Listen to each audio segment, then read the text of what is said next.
Imagine a world where peace and prosperity reign. Now, contrast that with the harsh reality that terrorism has inflicted upon India. It's a world that's all too familiar for many, yet often overlooked. India grapples with the impact of terrorism that not only disrupts daily life, but also poses a significant threat to national security and economic stability. Multinational corporations, or MNCs, operate in both India and Pakistan, a duality that inadvertently fuels Pakistan's economy.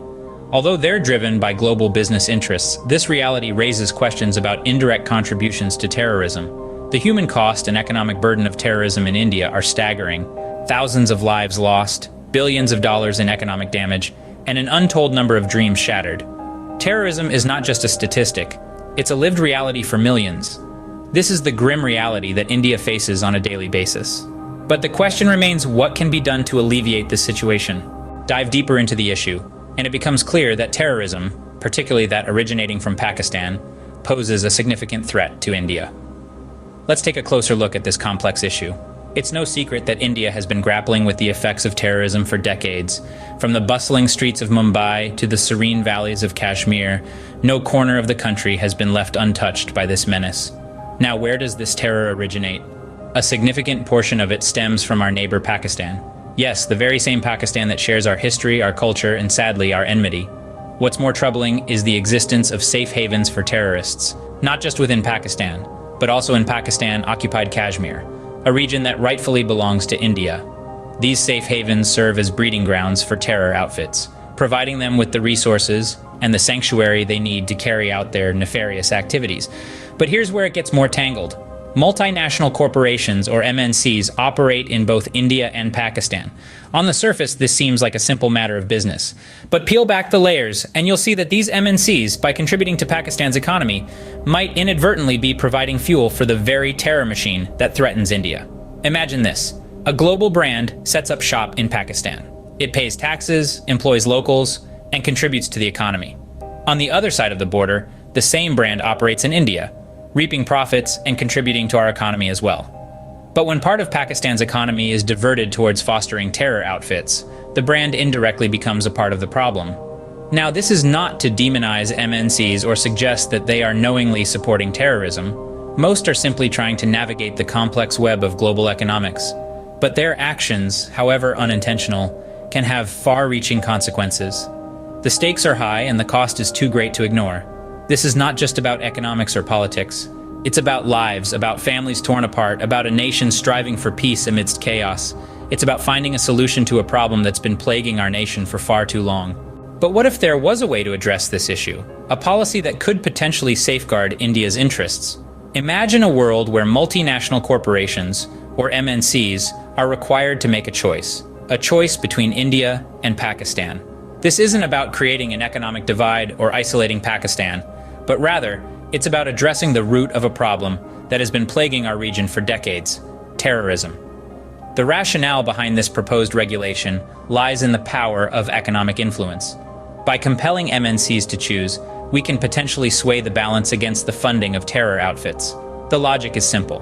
If a significant portion of Pakistan's economy relies on the presence of these corporations, then the threat of losing them might push the nation into taking concrete action against terrorism. However, it's important to recognize that this policy is not without its potential concerns. Critics may argue that this could negatively impact Indian businesses and the global economy. This is a valid concern indeed, but let's put things into perspective. India is one of the world's fastest growing economies, a potent market that MNCs wouldn't want to miss out on. So while there might be some initial disruption, the long-term economic balance could potentially tilt in India's favor. Others may worry about how this policy could affect India's international relations. It's an intricate geopolitical web out there, and every action can have far-reaching consequences. But remember, this isn't about severing ties or promoting hostility. It's about taking a stand against terrorism, a global menace that affects us all. The question then is, can we afford to let concerns overshadow the potential benefits of this policy? A policy that could potentially pressure Pakistan into taking more decisive action against terrorism, and in turn, ensure a safer, more secure India. It's a bold move, one that could potentially change the dynamics of the region. Now, let's envisage the potential benefits of this policy. First, we need to consider the increased pressure this would place on Pakistan. If multinational corporations had to choose between operating in India or Pakistan, it could certainly steer Pakistan into a corner. By potentially losing significant economic support, Pakistan might be incentivized to take more concrete action against terrorism within its borders. Secondly, this policy could enhance security for India and its citizens. By reducing the economic support that potentially trickles down to fund terrorism, we could see a decrease in the frequency and intensity of attacks. Picture a future where Indian citizens can go about their daily lives without the looming shadow of terrorism. That's a future worth striving for. Thirdly, this policy sends a stronger message against terrorism. India has long been at the forefront of the fight against terrorism, and this measure could further solidify that position. It's not just about protecting Indian citizens, it's about standing up for peace, justice, and the sanctity of human life everywhere in the world. But the potential benefits don't stop at India's borders. This policy could also create positive ripple effects throughout the region. Other nations might follow India's example, enforcing similar policies and putting further pressure on countries harboring terrorists. This could lead to a regional, if not global, shift in the fight against terrorism. However, it's important to remember that these benefits are potential. They depend on a number of factors, including how effectively the policy is implemented and how Pakistan and the international community respond. We're not saying this is a silver bullet, but it is a step, a potentially significant step, in the right direction.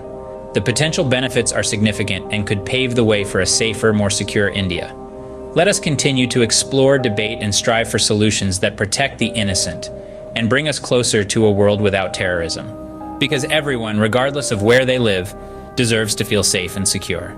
Change begins with you. You might be wondering, how can I contribute to this change? It's simpler than you think. Your voice can make a difference.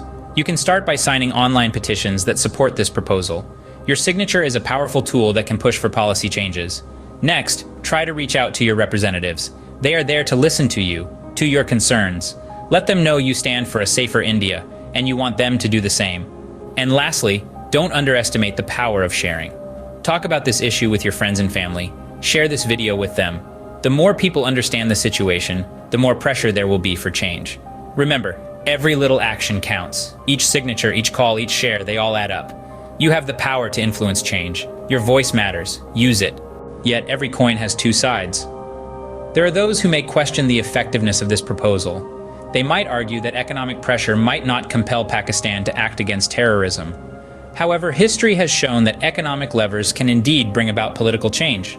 Others might worry about a potential economic backlash.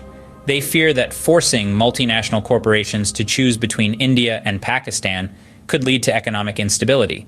But consider this. India's economy is robust and diverse, and its market is attractive to many corporations.